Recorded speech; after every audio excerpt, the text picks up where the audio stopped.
আমি এত হাজার হাজার মানুষের ট্রিটমেন্ট করছি, এত হাজার হাজার মানুষের কোনোদিন বিকাশ নাম্বারে বলি নাই যে আপনি আমার টাকা পাঠান। আমি বন্যায় আছি, বিকাশ নাম্বার দিচ্ছি, টাকা পাঠান, এই কথা কোনোদিন আমি বলি নাই। নাটক কম করো প্রিয়, তুমি যে তলে তলে আওয়ামী লীগের দালালি করতে এটা এই জাতি জেনে গেছে। নাটক এখন কমাই করো। কোনো জায়গায় না, কোনো জায়গায় না। আজকে আমার মাই টিভি মানি ভাই, মাই টিভি তোমার কখন ছিল? মাই টিভি ছিল একটা মহিলার, ওইখান থেকে তোমরা আওয়ামী লীগের সাথে হাত করে মাই টিভিকে দখল করে নিলে। এখন বলতে চাও মাই টিভি তোমার। নাটকটা একটু কমাই করা যায় না? তোর সাহস তো কম নয়। ভাঙচুর করে এডিট প্যানেল, নিউজ ডিপার্টমেন্ট, নিচে ভাঙচুর, গালাগালি। তুমি সরকারের দালালি করে সাধারণ ছাত্রছাত্রীর সাথে বেইমানি করবা, তুমি আবার স্বাধীন দেশে স্বাধীনভাবে থাকবা, এটা তো হবে না কাকা। নিঃসন্দেহে তুই ঠিক কথা বলেছিস। ঠিক গাইজ, আসসালামু আলাইকুম, this is Riaz, welcome to gaming Riaz. কেমন আছো তোমরা? বরাবর মতো নতুন একটা ভিডিও নিয়ে চলে আসলাম আমরা। চলো ভিডিওটা শুরু করি। দালাল সরকারের, আপনারা বলেন, যেখানে এত মানুষ একত্রিত হয়ে স্বৈরাচারের দালালি করবা, তোমাকে দালাল বলা হবে না তো তোমাকে কি আদর করা হবে? দালালকে তো দালালি বলা হবে। কথা বলতে যে কত লড়াই করতে হয়েছে, তাহলে আমি একটা মানুষ যে আমি এতবার ইনডাইরেক্টলি পোস্ট করছি, ডাইরেক্ট পোস্ট করছি, আমাদের ডিলিট করাতে তাদের কতটা প্রেসার করছে আমার ক্রিয়েট করতে পারে, সেটা চিন্তা করেন।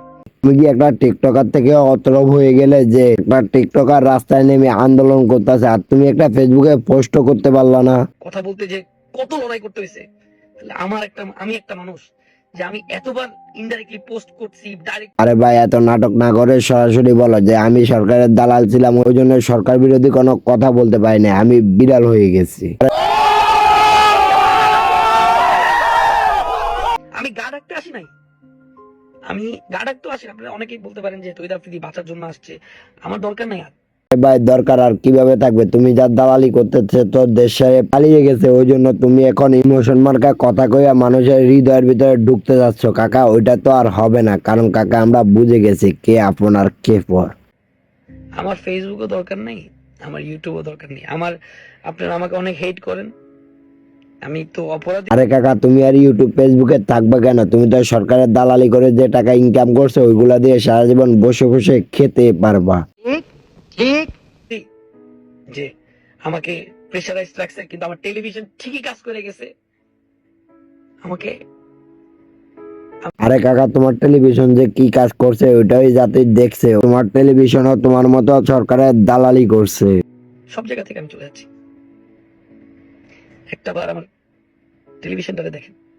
আরে ভাই, তুই এখনই চলে যা, তোর মতো দালাল এই স্বাধীন দেশে থাকার কোনো দরকার নাই, কারণ তুই যা দালালি করছো সে তো বাইকে গেছে, আর তুই চলে গেলে আমাদের ভালো ছিল যাবে না।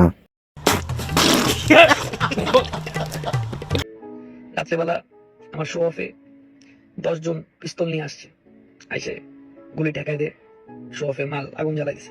এগুলা করছে এতদিন, তুই তোর যে মাছ দালালি করছ ওই মাছ ছেলে ছাত্রলীগ যুবলীগ গুলা। আমাদের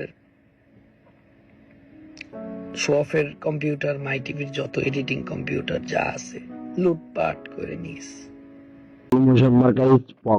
সবকিছু লুট করে নিয়ে তোর আওয়ামী লীগের বাবারা যায়, তোর বাবা করে দরগা ভাঙ্গের পোলারা। ভিডিওটার ভিতরে কার কাছে কেমন লাগছে কমেন্ট করে জানাবেন, আর যদি চ্যানেল নতুন প্লিজ চ্যানেলটাকে সাবস্ক্রাইব করবেন। আল্লাহ হাফেজ, আসসালামু আলাইকুম। আর হ্যাঁ, নামটা মনে রাখবেন।